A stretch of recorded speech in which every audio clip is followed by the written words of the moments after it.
Good morning students. आज हम कर रहे हैं आरो भाग 2 का जो चैप्टर है बाजार दर्शन, जो कि जनेंद्र द्वारा रचित है।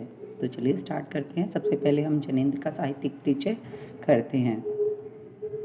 जनेंद्र का साहित्यिक परिचय। जनेंद्र का जन्म कब हुआ भी? 1905। कहाँ हुआ है? अलीगढ़, उत्तर प्रदेश। प्रमुख रचनाएं हैं इनकी परख, अनाम, स्वामी, सुनीता, त्यागपत्र, कल्याणी, जयवर्धन, मुक्तिबोध। और ये सब क्या है? उपन्यास है। क्या है? एक रात, दो चिड़िया, फांसी, नीलम, देश की राजकन्या, पाजेब, ये इनके कहानी संग्रह है। प्रस्तुत प्रश्न, जड़ की बात, पूर्वोदय, साहित्य का श्रेय और प्रेय, सोच विचार, समय और हम, ये क्या है? विचार प्रधान निबंध संग्रह है। विचार प्रधान निबंध संग्रह का मतलब जहाँ पर डिस्कस किया जाता है, किसी विषय पर विचार किया जाता है। निबंध होते हैं उनकी अलग अलग श्रेणी होती है। ठीक है। प्रमुख पुरस्कार, साहित्य अकादमी पुरस्कार इनको मिला हुआ है, जो कि बहुत सबसे बड़ा पुरस्कार है। ठीक है। भारत भारती सम्मान, भारत सरकार द्वारा पद्म भूषण से सम्मानित इनको किया गया है। ठीक है। निधन हुआ है इनका कब? 1990 में। यथार्थ को अंतिम सत्य के रूप में ओढ़कर जो अपने को विवश मान बैठ सकता है वही तो असमर्थ है, पर जिसने स्वप्न के सत्य के दर्शन किए हैं वह यथार्थ की विकटता से कैसे निरुत्साहित हो जाता है। कितना अच्छा कहा है कि यथार्थ को अंतिम सत्य मानकर, जो आपके सामने वास्तविकता है, अगर उसी को आप आखिरी सत्य मान लेते हो और सत्य के रूप में ओढ़कर जो अपने को विवश मानकर, आपका कोई प्रॉब्लम आती है तो क्या मानने लग जाते हैं? अपने आप को हार जाते हैं, थक जाते हैं। ठीक है। विवश मानकर बैठ सकता है वही तो असमर्थ है, यानी कि वो समर्थवान नहीं है जो मुसीबतों से हार जाता है। पर जिसने स्वप्न के सत्य के दर्शन किए हो, स्वप्न के सत्य के दर्शन का मतलब है कि जिसने अपनी सोच का, अपना खुद ने जैसा चाहा है, अगर वैसा ही किया हो तो यथार्थ की विकटता से कैसे निरुत्साहित हो सकता है। यथार्थ की विकटता यानी कि जो वास्तविकता है उसमें आने वाली समस्याओं से कोई कैसे निरुत्साहित, जिसका उत्साह कम हो सकता है। हिंदी में प्रेमचंद के बाद सबसे महत्वपूर्ण कथाकार के रूप में प्रतिष्ठित जनेंद्र कुमार का अवदान बहुत व्यापक और वैविध्यपूर्ण है। अपने उपन्यासों और कहानियों के माध्यम से उन्होंने अपने हिंदी में एक सशक्त मनोवैज्ञानिक कथाधारा का प्रवर्तन किया। मनोवैज्ञानिक यानी कि कुछ ऐसे भाव विचार जो मन मस्तिष्क को परेशान करते हैं। ठीक है। कथाधारा का प्रवर्तन किया। परख और सुनीता के बाद 1937 में प्रकाशित त्यागपत्र ने इन्हें मनोवैज्ञानिक उपन्यासकार के रूप में प्रभुत्व प्रतिष्ठा दिलाई। खेल, पाजेब, नीलम, देश की राजकन्या, अपना अपना भाग्य और तत्सत जैसी कहानियों को भी कालजयी रचनाओं के रूप में मान्यता मिली है। कथाकार होने के साथ साथ जनेंद्र की पहचान अत्यंत गंभीर चिंतक के रूप में रही है। जो फिलोसफर होते हैं ना, उन्हें कहा जाता है। कथाकार होने के साथ साथ जनेंद्र की पहचान अत्यंत गंभीर चिंतक के रूप में रही। बहुत सरल एवं अनौपचारिक सी दिखने वाली शैली में उन्होंने समाज, राजनीति, अर्थनीति एवं दर्शन से संबंधित गहन प्रश्नों को सुलझाने की कोशिश की। अपनी गांधीवादी चिंतन दृष्टि का जितना सुष्ट एवं सहज उपयोग वे जीवन जगत से जुड़े प्रश्नों के संदर्भ में करते हैं, वह अन्यत्र दुर्लभ है। और वह इस बात का सबूत पेश करता है कि गांधीवाद को उन्होंने कितनी गहराई से हृदयंगम किया है। ठीक है। आगे देखिए, ये हमारे चैप्टर से रिलेटेड है, तो ये आपको ध्यान रखना है। बाजार दर्शन जनेंद्र का एक महत्वपूर्ण निबंध है जिसमें गहरी वैचारिकता होती है। जब किसी भी विचार, जब हम ये चैप्टर पढ़ेंगे तो उसके अंदर बाजार पर डिस्कस की गई है, यानी बताया गया है, विचार किया गया है, क्या गलत है क्या सही है। और साहित्य सुलभ लालित्य का दुर्लभ संयोग देखा जा सकता है। इसमें जो लेखक है जनेंद्र जी, उन्होंने जिस तरह की शब्दावली, जिस तरह की भाषा का इस्तेमाल किया है वो बहुत ही उन्नत किस्म की है, इसलिए उसमें साहित्य का लालित्य भी बना हुआ है। हिंदी में उपभोक्तावाद व बाजारवाद पर व्यापक चर्चा पिछले 1-1.5 दशक पहले ही शुरू हुई है। उपभोक्तावाद होता है जब बाजारवाद बढ़ जाता है। बाजारवाद मतलब आप बहुत सारी भौतिक सुख की चीज़ें आ रही हैं और आप उन्हें खरीदते जा रहे हो, ठीक है, अनावश्यक चीज़ों को भी खरीद रहे हो, ये उपभोक्तावाद की संस्कृति है, ठीक है।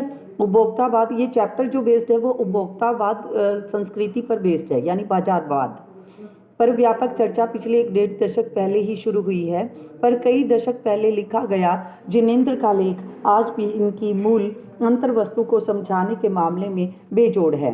वे अपने मित्रों, परिचितों, मित्रों से जुड़े अनुभव बताते हुए यह स्पष्ट करते हैं कि बाजार की जादुई ताकत कैसे हमें अपना गुलाम बना लेती है। अगर हम अपनी आवश्यकताओं को ठीक ठीक समझकर बाजार का उपयोग करें तो उसका लाभ उठा सकते हैं, लेकिन अगर हम ज़रूरत को तय कर बाजार में जाने की बजाय उसकी चमक दमक में फंस गए तो वह असंतोष, तृष्णा और ईर्ष्या के ऐसे घायल कर हमें सदा के लिए बेकार बना सकता है। चैप्टर में हम पढ़ेंगे तो इसमें बताया गया है कि अगर आप घर से सोच कर जाओ कि हमें ये चीज़ खरीद कर लानी है, तो आप जाओ और बाजार से वही चीज़ें खरीदो, तो वो बाजार को सार्थकता देती है, उसका महत्व बताती है कि वो हमारी आवश्यकता के अनुसार चीज़ों को हमें प्रोवाइड करवाता है। लेकिन अगर आप घर से कुछ भी सोचकर नहीं निकले और आप बाजार जाते हैं कुछ भी लेने, तो बाजार की चकाचौंध आपको पागल बना देती है और आपको ये लगता है कि ये भी ले लेना चाहिए, ये इसकी भी मुझे ज़रूरत है, ये कितना सुंदर है, ये तो मेरे पास है ही नहीं। तो ऐसी जो अनावश्यक चीज़ों को आप खरीद कर लाते हो वो बाजार की सार्थकता को कम करता है, ठीक। ये कह सकते हो कि वही चीज़ सार्थक होगी जो हमारे लिए उपयोगी होगी। बाजार जब तक हमारी आवश्यकताओं को पूरा कर रहा है तब तक वो हमारे लिए उपयोगी है। जब वो इस मूल भाव को जिनेंद्र कुमार ने भांति भांति से समझाने की कोशिश की है। मूल भाव की जो बाजार है, जो उपभोक्तावाद की संस्कृति, इसका मूल भाव है कि अनावश्यक वस्तुओं को खरीदना बाजार को सार्थकता नहीं देता, आवश्यकता के लिए ही बाजार बने हैं। कहीं दार्शनिक अंदाज में तो कहीं किसागो। दार्शनिक अंदाज यानी कि एक फिलोसफर की तरह इन्होंने अपने जो वक्तव्य है वो प्रस्तुत किया है, तो कहीं किस्से कहानियों को की तरह है। इसी क्रम में केवल बाजार का पोषण करने वाले अर्थशास्त्र को उन्होंने अनीति शास्त्र बताया है, यानी कि इसी क्रम में केवल बाजार का पोषण करने वाले अर्थशास्त्र को, जिस तरह से जो एडवर्टाइजमेंट आती है बाजार की, कोई शैम्पू, कोई साबुन, जिस तरह से उन पे खर्च किया जाता है, उन पे करोड़ों की ऐड दी जाती है, करोड़ों की ऐड देने की वजह से उनकी कॉस्ट बढ़ जाती है जो प्रोडक्ट होता है, फिर लोगों को उससे अट्रैक्ट किया जाता है, जो उसकी वास्तविकता होती नहीं है वो वास्तविकता उनको लोगों को बताई जाती है, ठीक है। तो ऐसी चीज़ अर्थशास्त्र को अनीति शास्त्र बताया, यानी ये इकोनॉमिकली तो सही है कि आप दूसरों को अट्रैक्ट कर आप सामान बेच रहे हो, आप प्रॉफिट कमा रहे हो, ये इकोनॉमिकली ठीक है, इसलिए ये अर्थशास्त्र है। लेकिन अगर आप लोगों को अनावश्यक चीज़ें खरीदने के लिए प्रेरित कर रहे हो तो ये अनीति शास्त्र है। किसकी नज़र में? जिनेंद्र कुमार की नज़र में, ठीक है। देखिए, एक बार की बात कहता हूँ, मित्र बाजार गए तो थे कोई एक मामूली चीज़ लेने पर, लौटे तो एकदम बहुत से बंडल पास थे। कोई एक चीज़ खरीदने गए थे, बहुत सारी चीज़ लेकर आ गई। मैंने कहा यह क्या? बोले यह जो साथ थी। इशारा करते हैं अपनी पत्नी की तरफ जो मित्र हैं।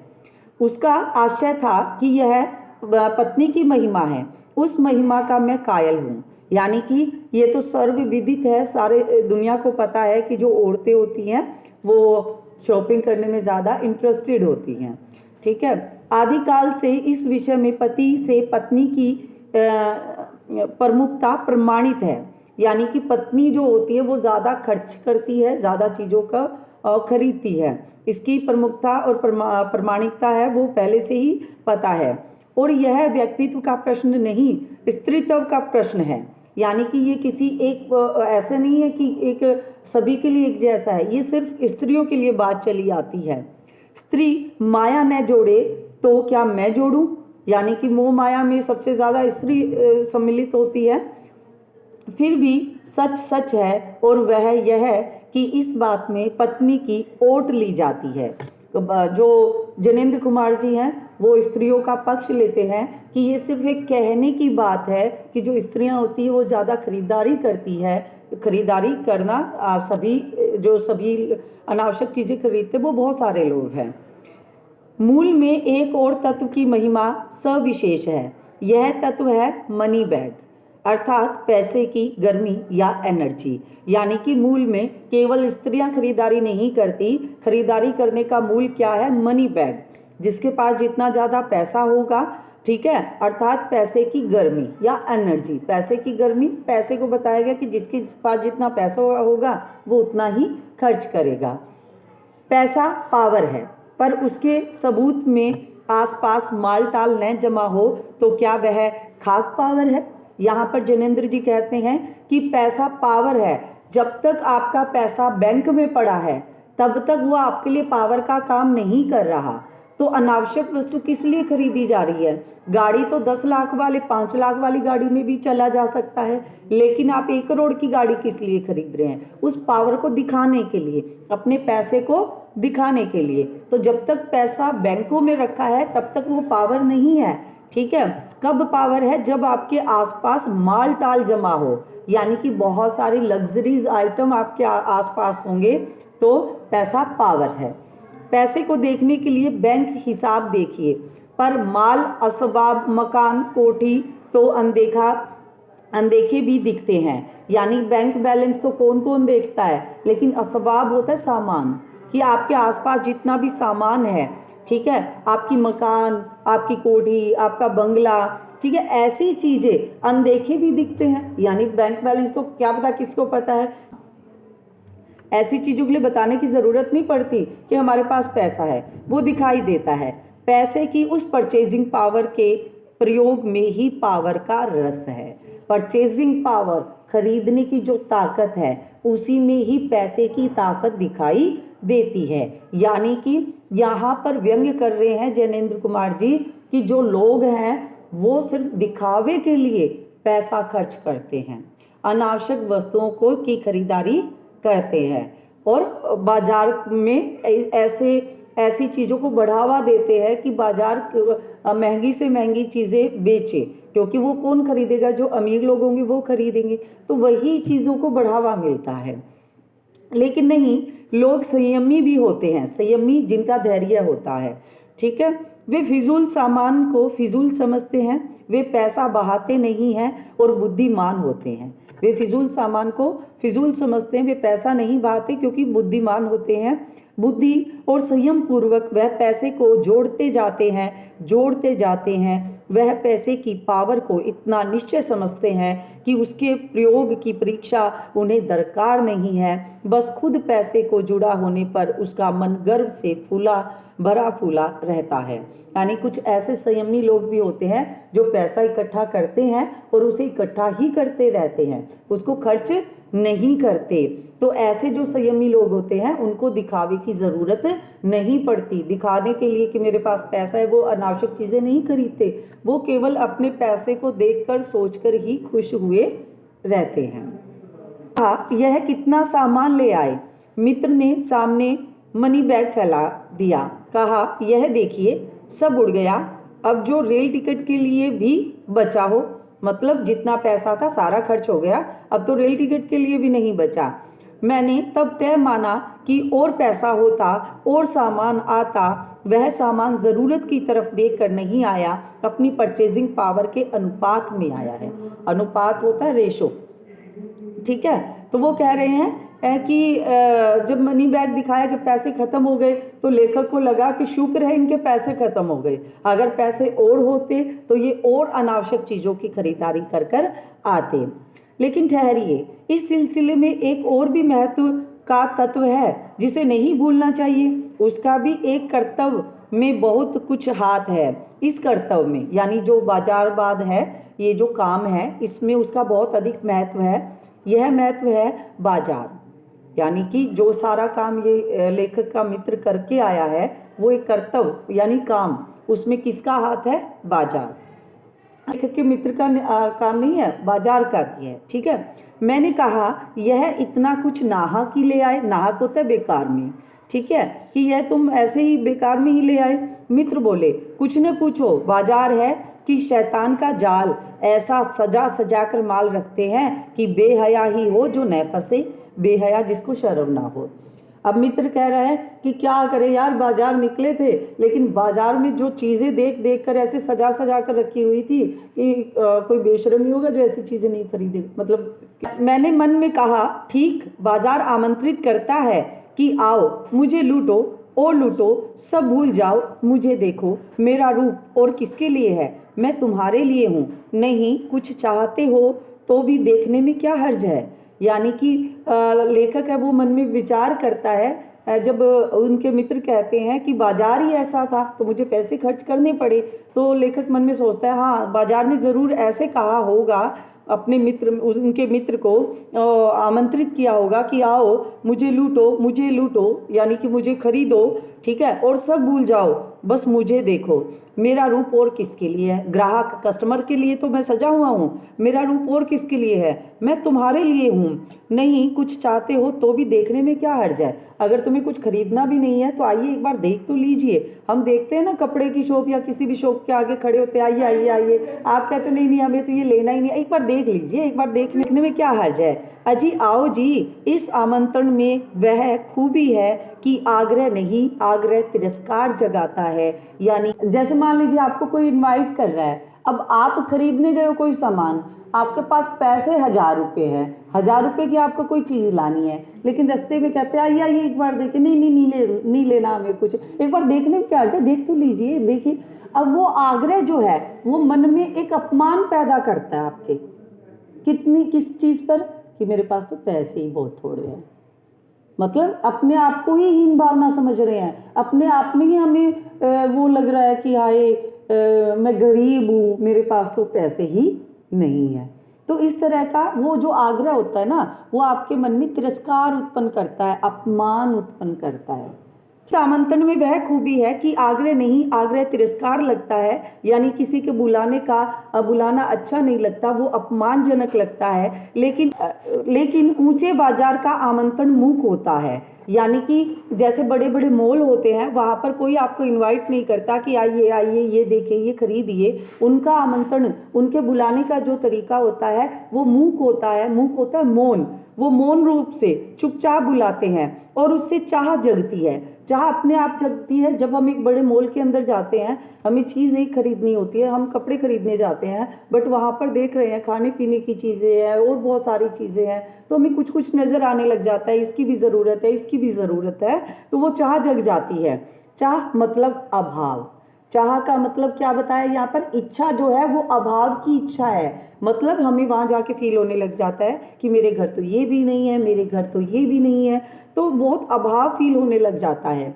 चौक बाजार में खड़े होकर आदमी को लगने लगता है कि उसके अपने पास काफ़ी नहीं है। यानी कि जब वो बाजार के बीच खड़ा होता है तो उसको लगता है कि मेरे पास तो जो चीज़ें हैं वो काफ़ी नहीं है, काफ़ी नहीं है, हाँ काफ़ी नहीं है, और चाहिए, यानी बाजार में जितनी भी चीज़ें हैं वो सारी हमें चाहिए।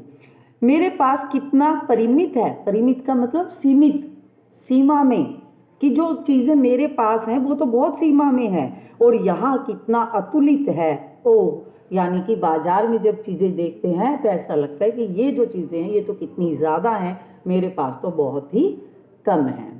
ठीक है, छोड़े कोई अपने को न जाने। यानी कि अगर हम अपनी सार्थकता समर्थता को ना पहचाने कि हम कितना खर्च कर सकते हैं, तो जो बाजार है वो उस इंसान को क्या बना देगा, विकल, परेशान, बेचैन, पागल। ठीक है, विकल क्यों, पागल, यानी परेशानी क्यों, उसको पागल बना देगा। असंतोष, तृष्णा और ईर्ष्या से घायल कर मनुष्य को सदा के लिए यह बेकार बना डाल सकता है। यानी कि जब आप बाजार के चक्कर में पड़ जाते हो तो आपके पास जो भी चीज़ें खरीदोगे वही आपको कम लगेगी, इसलिए आपके मन में कभी भी संतोष नहीं होगा, असंतोष पैदा होगा, तृष्णा, लालच पैदा होगा, और खरीदना है, कुछ ऐसा लेना है, अब नया आया है, अब 4G आया है, अब 5G आया है, तो वो तृष्णा क्रिएट हो जाएगी। और ईर्ष्या से घायल, दूसरे ने ऐसा खरीदा है 5 स्टार तो मैंने भी 5 स्टार ही लेना है, दूसरे ने 40,000 का लिया, मुझे भी 50,000 का लेना है। ठीक है। एक और मित्र की बात है, यह दोपहर के पहले के गए बाजार से कहीं शाम को वापिस आए तो खाली हाथ। अब ये जो दूसरा मित्र है ये कहाँ गया, बाजार गया था लेकिन खाली हाथ। क्या ये पूछा कहाँ रहे, बोले बाजार देखते रहे, बाजार देखने गए थे। मैंने कहा बाजार को देखते क्या रहे, बोले क्यों, बाजार मतलब देखने की क्या है, बाजार देखने की तो चीज़ है, हम भी तो सोचते काफ़ी बार चलो टाइम है मॉल में घूम आते हैं। ठीक है, तो वो कहते कि बाजार भी देखने की चीज़ है। बोले क्यों बाजार, मैंने कहा लाए तो कुछ नहीं, मतलब तुम बाजार देखने गए, बाजार गए थे लेकिन तुम लेकर कुछ नहीं आए। बोले हाँ, पर यह समझ न आता था कि न लूँ तो क्या, मतलब घर से नहीं सोच के गया कि उसको क्या खरीदना है, वो सिर्फ बाजार गया लेकिन उसको ये समझ नहीं आ रहा था भाई ऐसी कौन सी चीज़ है जिसे मैं छोड़ दूँ। लेना सारा कुछ चाहते हैं, छोड़ना कुछ भी नहीं चाहते। सभी कुछ तो लेने को जी होता था, कुछ लेने का मतलब था शेष सब कुछ छोड़ देना, पर मैं कुछ भी नहीं छोड़ना चाहता था, इससे मैं कुछ भी नहीं ले सका। मतलब मित्र कहता है कि इतना सारा सामान था जो सब कुछ ही अच्छा था और मुझे ये लग रहा था मुझे ये भी चाहिए वो भी चाहिए, लेकिन अगर मैं कुछ भी ले लेता तो भी बहुत कुछ रह जाता और उस चक्कर में मैंने कुछ भी नहीं लिया। अब यहाँ पर ये भी तृष्णा, इसके अंदर एक बाजार ने इसको विकल तो किया ना, परेशान तो इसको किया ना, मतलब बाजार ने इसको अट्रैक्ट तो किया। अगर इसने सामान नहीं खरीदा तो क्या हो गया, इसके मन में अभाव तो पैदा हो गया, हीन भावना तो पैदा हो गई कि मेरे पास जितना पैसा था उतने पैसे में वो चीज़ें नहीं आ सकती थी। ये भी सही नहीं है। मैंने कहा खूब, पर मित्र की बात ठीक थी। अगर ठीक पता नहीं है कि क्या चाहते हो तो सब और की चाह तुम्हें घेर लेगी और सब परिणाम त्रास की ही होगा, गति नहीं न कर्म। त्रास होता है हार्श हो दुख।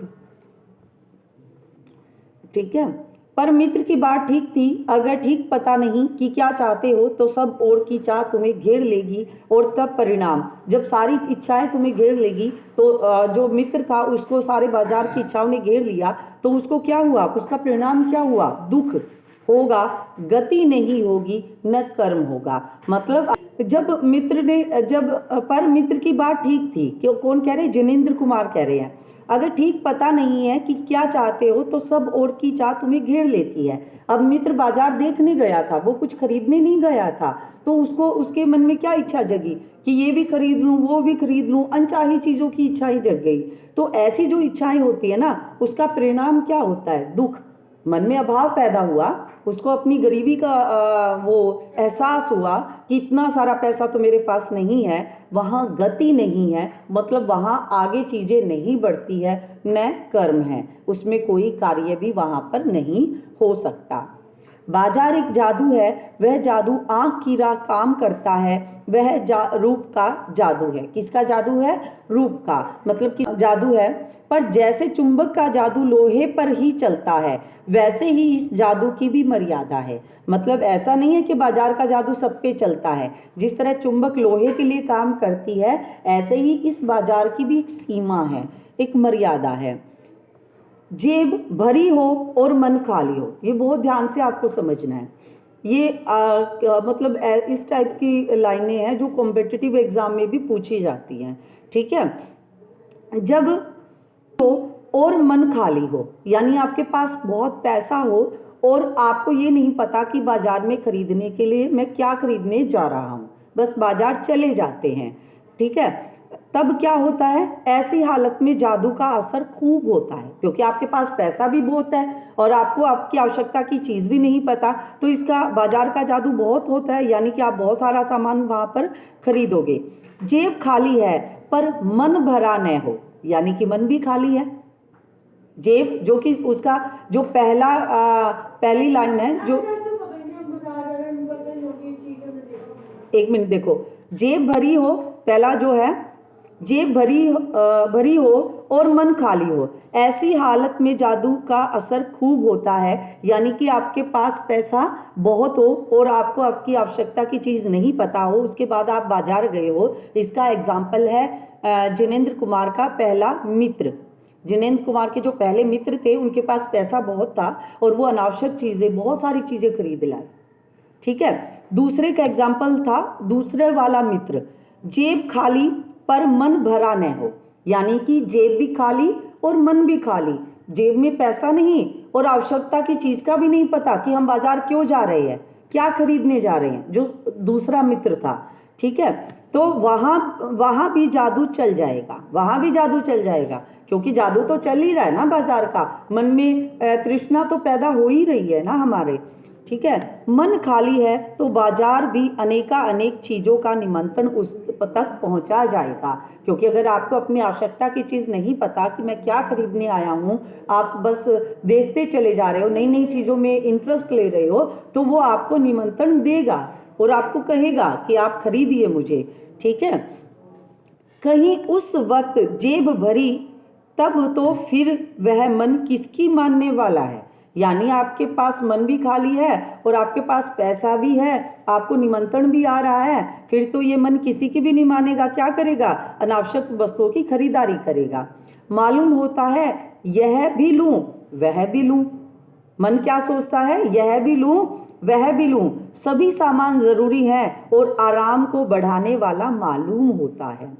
पर यह सब जादू का असर है। जादू की सवारी उतरी कि पता चलता है कि फैंसी चीजों की बहुतायत आराम में मदद नहीं देती बल्कि खलल ही डालती है। यानी जब जो लगता है कि आवश्यकता की चीज है वो और हमारे लिए मतलब सुख सुविधा के लिए हम खरीदते हैं, वही सुख सुविधा बाद में खलल डालने लग जाती है। खलल होती है बाधा पैदा करना।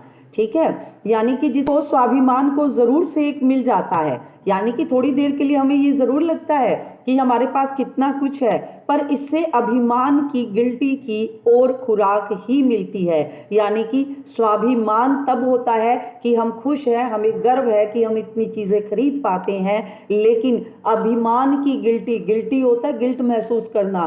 ठीक है। अभिमान, क्योंकि थोड़े टाइम बाद आपके पास जो भी चीजें हैं उससे आपका स्वाभिमान नहीं बिल्ट होता, बल्कि गर्व पैदा हो जाता है, घमंड पैदा हो जाता है, आपको अभिमान होने लग जाता है अपने आप पर कि हमारे पास इतना कुछ है। डोरी की हो तो रेशम के स्पर्श के मुलायम के कारण क्या वह कम जकड़ होगी? अगर अच्छे पैसा आपको जकड़ रहा है, बाजार आपको जकड़ रहा है, जहां पर आपको बाजार जाने में खुशी होती है, बाजार देखने में खुशी होती है, तो इसका मतलब ये नहीं है कि बाजार आपको पागल नहीं बना रहा है। मतलब अगर आपको कोई जकड़ रहा है, बांध रहा है, और वो किससे बांध रहा है? रेशमी धागे से बांध रहा है, तो वो रेशमी धागा मुलायम जरूर है, मगर इसका मतलब ये नहीं है कि उससे बंधने के बाद आप खुश हो जाओ। जकड़ तो उसमें भी महसूस होगी। पर उस जादू की जकड़ से बचने का एक सीधा सा उपाय है। वह यह है कि बाजार जाओ तो खाली मन न हो। यानी कि घर से सोच कर जाओ क्या लेना है।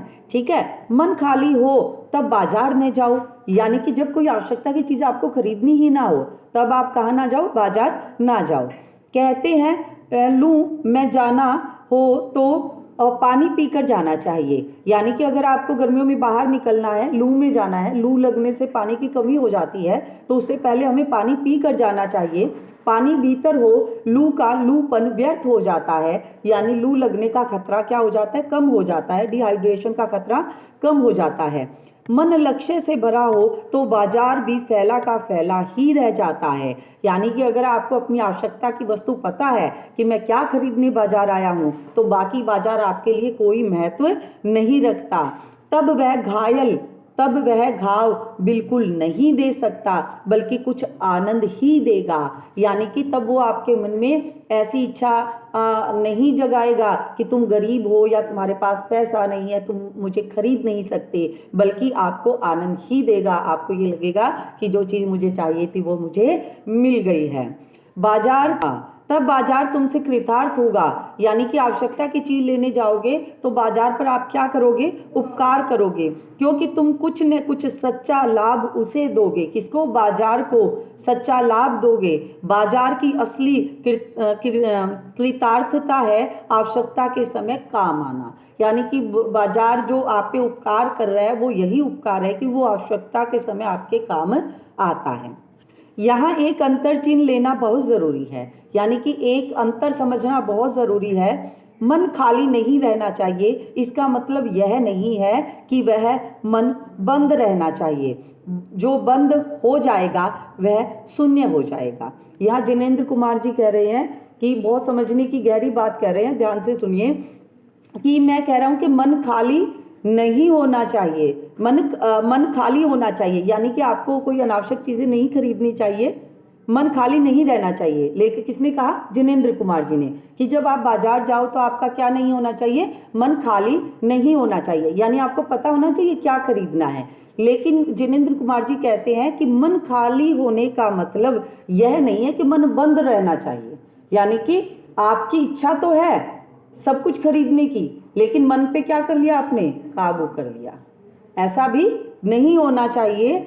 जो बंद हो गया वह शून्य हो जाएगा। यानी कि अगर आपने ये सोच लिया कि बस मैं तो बाजार से कुछ नहीं खरीदूंगा, ठीक है, मेरी कोई आवश्यकता नहीं, तो ऐसा भी नहीं है। क्योंकि अगर ऐसा हो गया तो मन के बंद होने का मतलब शून्य, समाप्त होना, यानी कि मोक्ष की प्राप्ति हो जाना ही होता है। क्योंकि मन क्या होता है, तो मन खाली नहीं रहना चाहिए, इसका मतलब यह नहीं है कि वह मन बंद रहना चाहिए, यानी कि मन की सारी इच्छाएं समाप्त हो जानी चाहिए। जो ऐसा मतलब नहीं है कि मन की सारी इच्छाएं समाप्त हो जानी चाहिए। जो बंद हो जाएगा वह शून्य हो जाएगा, यानी कि जिसका मन बंद हो गया, जिसकी इच्छाएं खत्म हो गई, वो तो फिर आगे जीवन जीने का उद्देश्य ही नहीं रहेगा।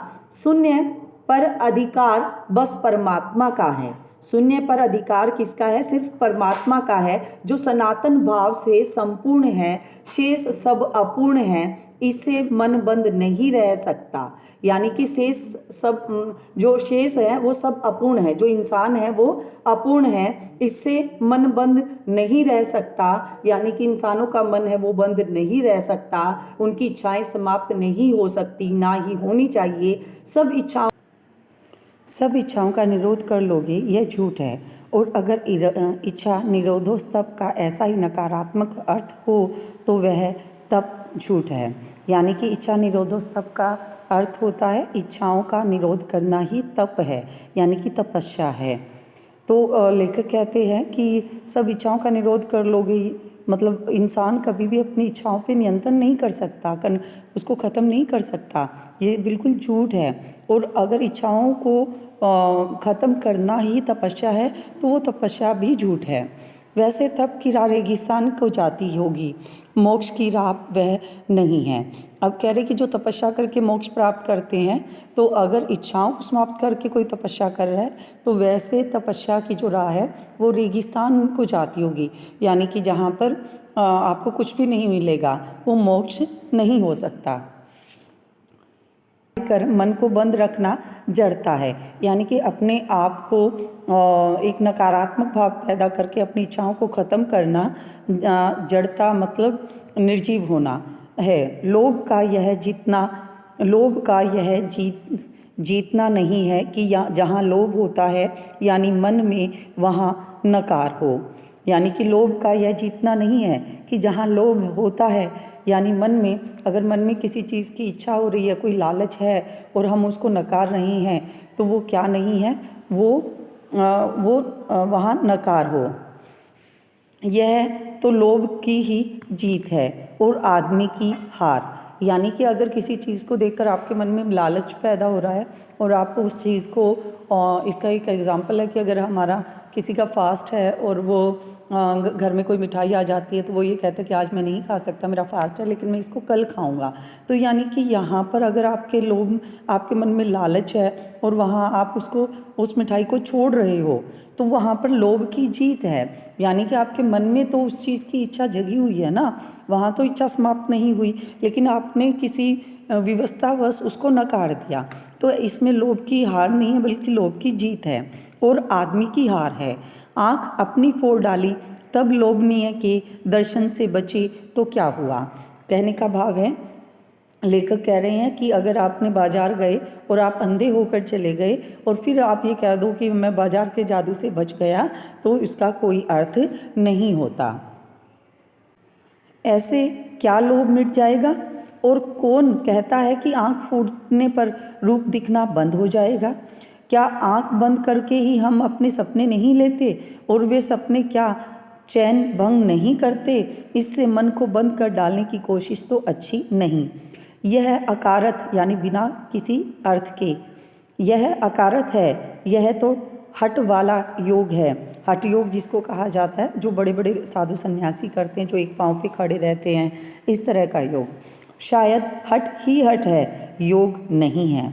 इससे मन कृश भले ही हो जाए और पीला और अशक्त जैसे विद्वान का ज्ञान, यानी कि जो मन है वो कृश कमज़ोर हो जाता है, पीला बीमार हो जाता है जैसे कि विद्वान का ज्ञान, यानी कि कोई ऐसा ज्ञान जो किसी को विद्वान दे ना, ठीक है, उसको ज्ञान तो है मगर वो किसी में बांटे ना। वह मुक्त ऐसे नहीं होता, इससे वह व्यापक की जगह संकीर्ण और विराट की जगह शुद्र होता है। यानी कोई मन को रोक लेता है, वह मुक्त ऐसे नहीं होता, वह बाजार के बाजारवाद से मुक्त नहीं हो सकता। इससे वह व्यापक की जगह जो उसका विस्तार होना चाहिए उसकी जगह संकीर्ण सीमित हो जाता है और विराट बड़े की जगह शुद्र छोटा हो जाता है। इसलिए उसका रोम रोम मूंद कर बंद तो मन को करना नहीं चाहिए, यानी कि रोम रोम मूंद कर कि हर एक इच्छा को समाप्त कर कर मन को बंद नहीं करना चाहिए। वह मन पूर्ण कब है, ऐसा मन होता है वो कभी भी पूर्ण नहीं होता। हम में पूर्णता होती तो परमात्मा से अभिन्न हम महाशून्य ही न होते। अगर हम पूर्ण होते, अगर हमारे अंदर कोई इच्छा होती ही नहीं, तो हम परमात्मा से अलग थोड़ी होते। अभिन्न का मतलब अलग, फिर हम महाशून्य ही न होते, यानी कि हम भी तो ईश्वर बन जाते। अपूर्ण है इसी से हम हैं, यानी कि अपूर्ण है इसीलिए हम इंसान हैं। सच्चा ज्ञान सदा इसी अपूर्णता के बोध को हम में गहरा करता है, यानी हम अपूर्ण हैं तभी हम ज्ञान की प्राप्ति करते हैं। सच्चा कर्म सदा इस अपूर्णता की स्वीकृति के साथ होता है, यानी जब आप मान लो कि मैं तो परफेक्ट हूँ तो आप कुछ सीख ही नहीं पाओगे। जब आप अपूर्ण हो तभी आप कुछ सीखने की इच्छा रखते हो और तभी सीख पाते हो। सच्चा कर्म सदा इस अपूर्णता की स्वीकृति के साथ होता। अतः उपाय कोई वही हो सकता है जो बलात् मन को रोकने को न कहें, यानी कि ऐसा ना हो कि आप अपने मन को मजबूर करें रुकने के लिए। ऐसा उपाय होना चाहिए कि आपको अपने मन को मजबूर ना करना पड़े। जो मन को भी इसलिए सुने क्योंकि वह अप्रयोजनीय रूप में हमें नहीं प्राप्त हुआ, यानी कि हमें मन की ज़रूर सुननी चाहिए। लेखक का मानना है कि मन का हमारे शरीर में होना, जिस तरह से हमारी बॉडी पार्ट हैं उनका हर पार्ट का कोई ना कोई काम होता है, तो मन का भी कोई ना कोई काम है। इसलिए वो बिना किसी प्रयोजन के, अप्रयोजनीय, बिना किसी उद्देश्य या बिना किसी प्रयोजन के हमें नहीं मिला है। हाँ, मन मानेपन की छूट मन को न हो क्योंकि वह अखिल का अंग है, खुद कुल नहीं। यहाँ पर लेखक कह रहे हैं कि हमें मन मानेपन की छूट मन को न हो, हमें मन पे नियंत्रण हमारा ज़रूर होना चाहिए। ये ना हो कि जैसा दिल करे हम वैसा ही करें, बल्कि दिल वैसा करे, वैसा सोचे जैसा हम करना चाहते हैं, क्योंकि वह अखिल का अंग है, यानी पूरी बॉडी पार्ट का एक अंग है, पूरे संसार का एक पार्ट है। खुद कुल नहीं है, यानी कि पूरा शरीर नहीं है, पूरा संसार नहीं है।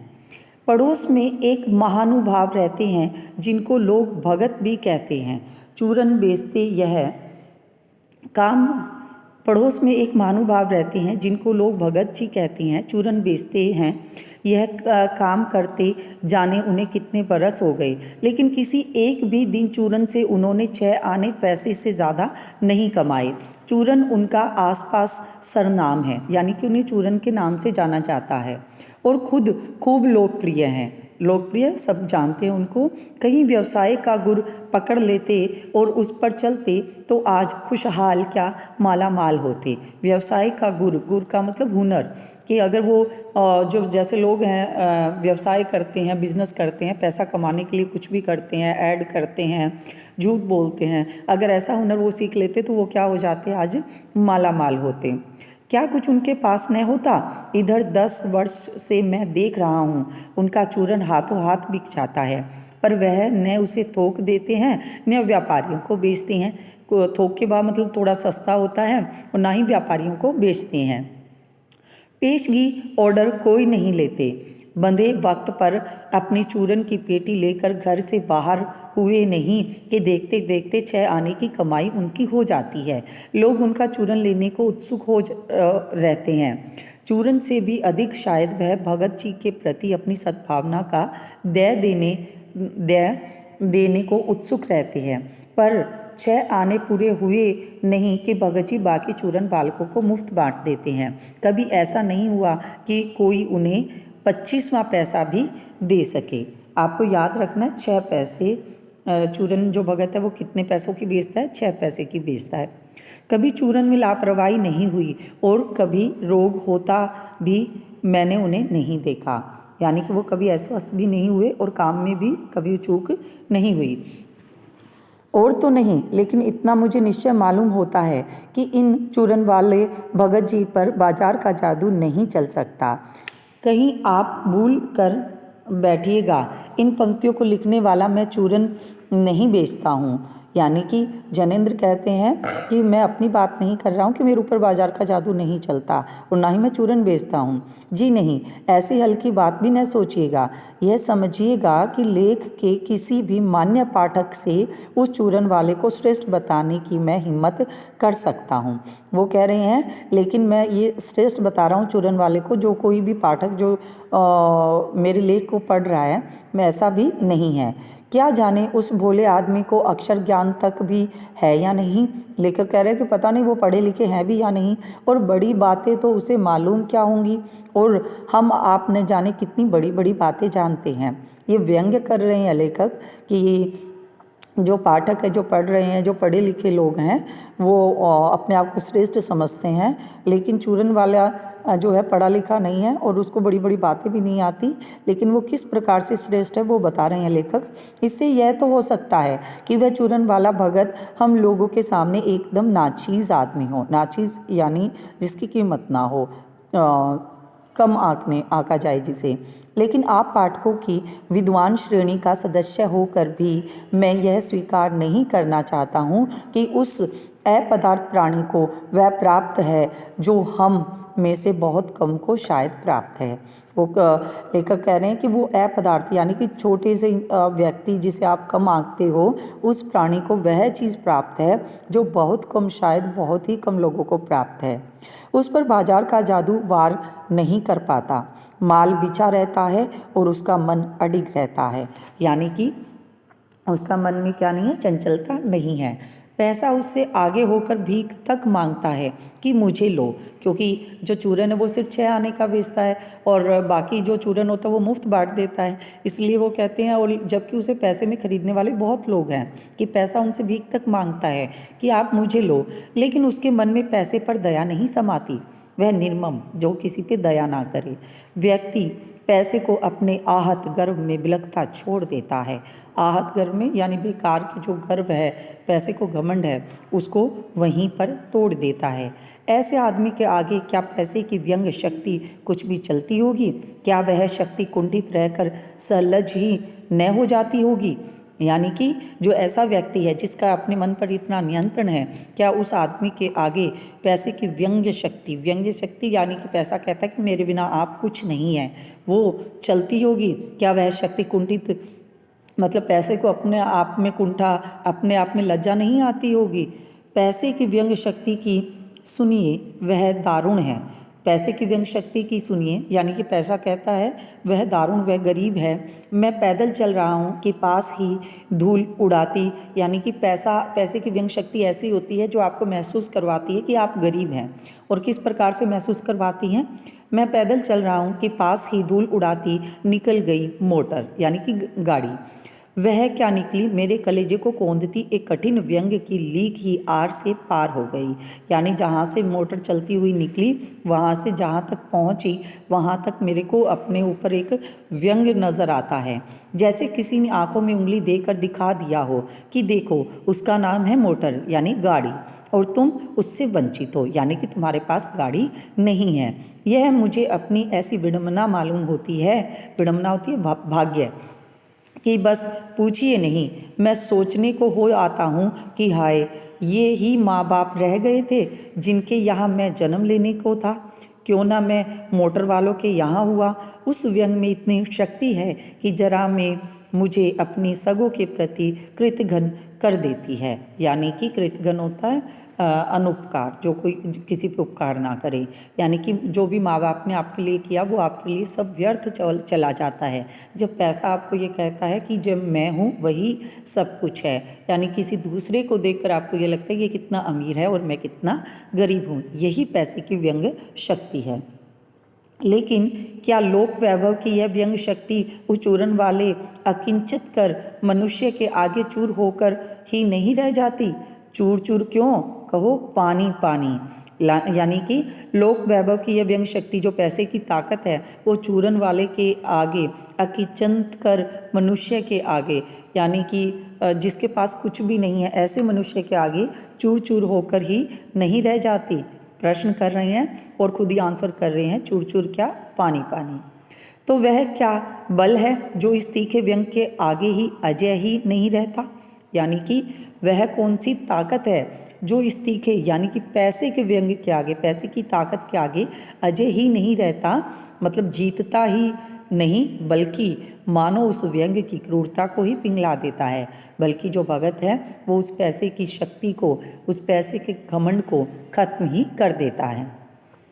उस बल को नाम जो दो की वस्तु नहीं है, मतलब जो ताकत चूरन वाले के अंदर है पैसे को, पैसे का गर्व तोड़ने की, उसको जो मर्जी कहो, लेकिन वो तल की वस्तु नहीं है, यानी कि धरती की वस्तु, आम वस्तु नहीं है जहाँ पर संसारी वैभव फलता फूलता है। यानी कि ऐसी जगह नहीं है जहाँ पर उसके अंदर अलौकिक शक्ति है, तभी वो अपने मन पर इतना काबू रख पाते हैं। वह कुछ अपर जाति का तत्व है, यानी कि ऊपरी जाति, देवता रूप में। लोग स्पिरिचुअल कहते हैं, अध्यात्म, धार्मिक, नैतिक कहते हैं। मुझे योग्यता नहीं है कि मैं उन शब्दों में अंतर देखूं और प्रतिपादन करूं। यानी कि लोग उन्हें क्या कहते हैं, जो चूरन वाले उनको स्पिरिचुअल कहते हैं, आत्मिक कहते हैं, धार्मिक कहते हैं, नैतिक कहते हैं, लेकिन लेखक के अंदर योग्यता नहीं है कि इन सब में क्या क्या अंतर है वो देखूं और उनका प्रतिपादन समझाऊं।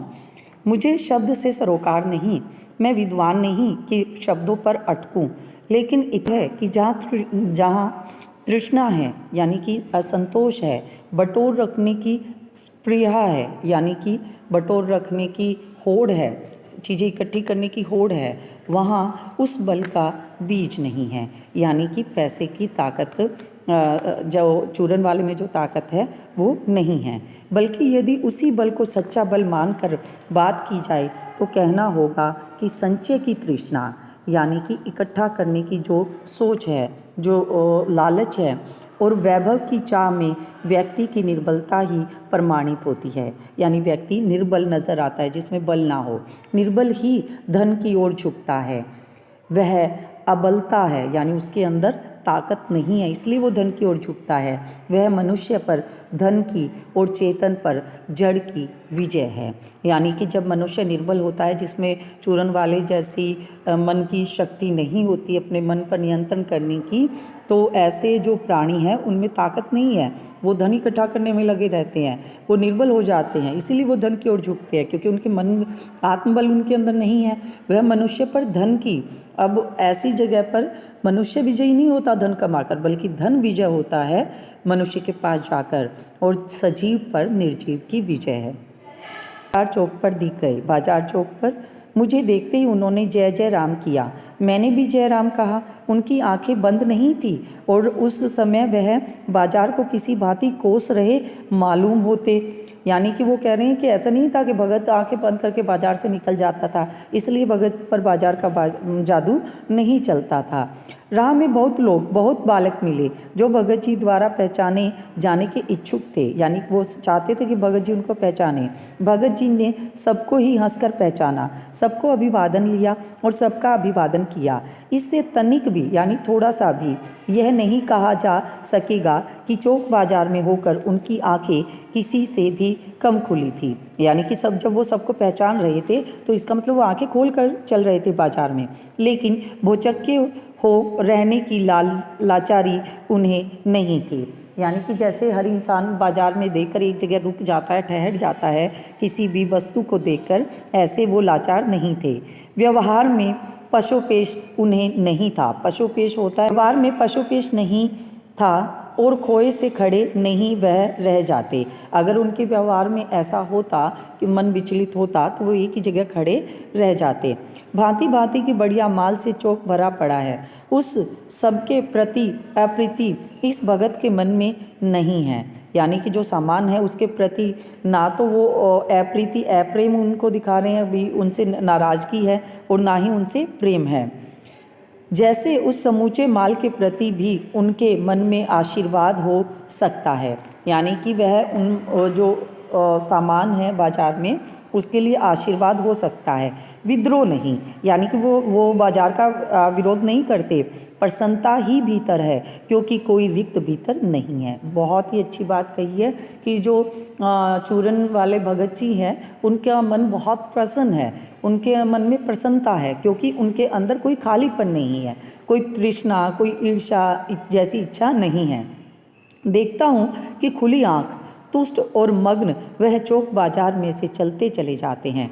यानी कि बाजार को देखते हुए तुष्ट, संतुष्ट और मगन, अपने में ही मगन वह चौक बाजार से चलते चले जाते हैं। राह में बड़े बड़े फैंसी स्टोर पड़ते हैं पर पड़े रह जाते हैं। कहीं भगत नहीं रुकते हैं तो एक छोटी सी पंसारी की दुकान पर रुकते हैं। वहाँ दो चार अपने काम की चीज़ ली और चले आते हैं। बाजार से हठपूर्वक विमुख उनमें नहीं है। यानी कि ऐसा नहीं है कि वो सारी चीज़ें देखकर अपनी नज़र फेर लें, उनका दिल करता हो कोई चीज़ खरीदने का लेकिन वो ना खरीदे, इसलिए विमुख होता है मुख मोड़ना।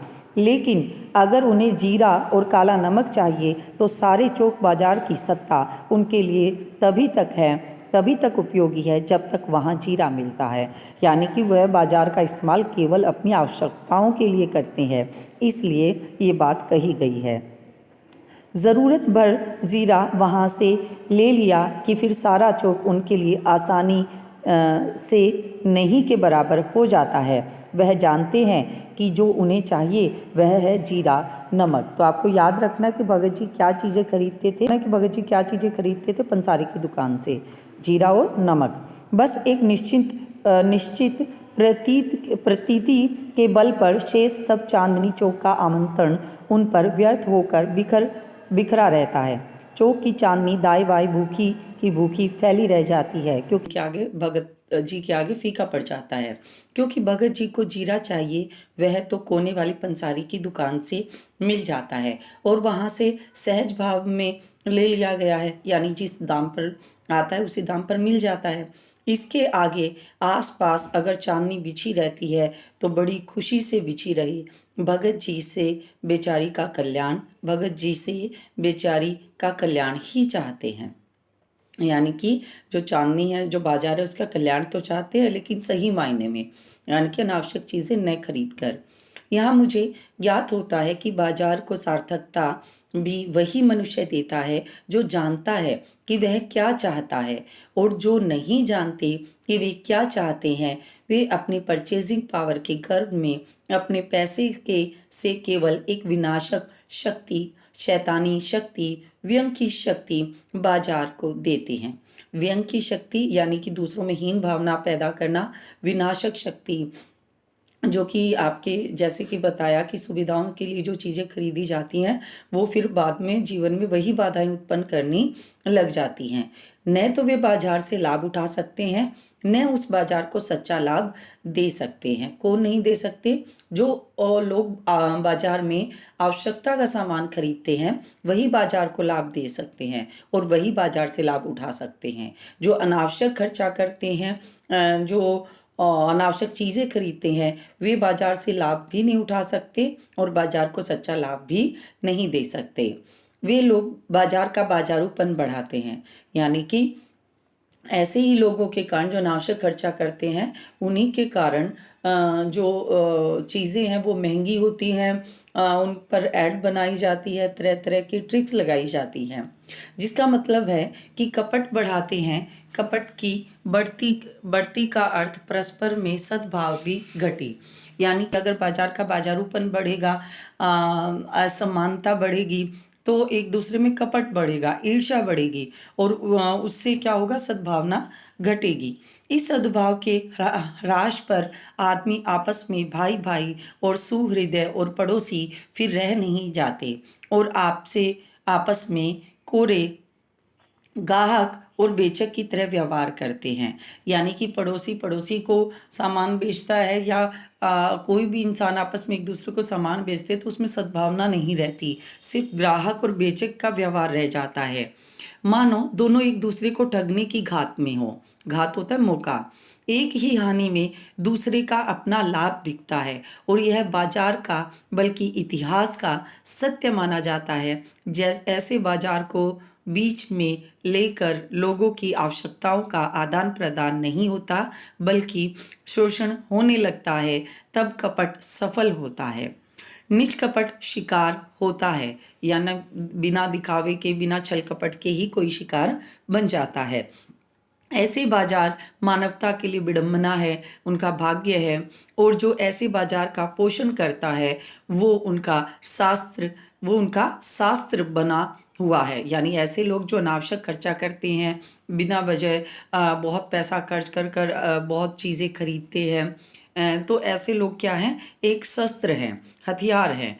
वह अर्थशास्त्र सरासर औंधा है, वह मायावी शास्त्र है, वह अर्थशास्त्र अनीति शास्त्र है। यानी कि ऐसा अर्थशास्त्र जो बाजारूपन बढ़ाता है, जो अनावश्यक चीज़ों को खरीदने के लिए प्रेरित करता है, यह अर्थशास्त्र औंधा है, मतलब उल्टा है। यह मायावी शास्त्र है, यानी कि मायावी होता है जो छल करना जानता है, वह अर्थशास्त्र अनीति शास्त्र है। जहाँ पर ऐसे अर्थशास्त्र का यूज़ होता है उसको लेखक ने अनीति शास्त्र बताया है। तो इस प्रकार से जो बाजार दर्शन पाठ है वो हमारा कंप्लीट होता है और आशा करती हूँ आपको ज़रूर पसंद आया होगा। अगर इसी तरह की वीडियो आप चाहते हैं कि जो कंसेप्ट है एग्ज़ाम का, कॉम्पिटिटिव एग्ज़ाम का, उसको डीपली पढ़ना चाहते हैं और कंसेप्ट जानना चाहते हैं तो प्लीज़ मेरे को कमेंट कीजिएगा। मैं ऐसी ही वीडियो और लेकर आऊँगी आप लोगों के लिए। और मेरी बाकी वीडियो जो कि आप एनसीईआरटी मेरे चैनल पर देख सकते हैं, 9th 10th 11th 12th 6th to 8th for TGT and PGT, और साथ ही साथ आप जो हिंदी साहित्य है वो भी मैं करवा रही हूँ और वो भी बहुत डिटेल में करवा रही हूँ। आज के लिए इतना ही। धन्यवाद।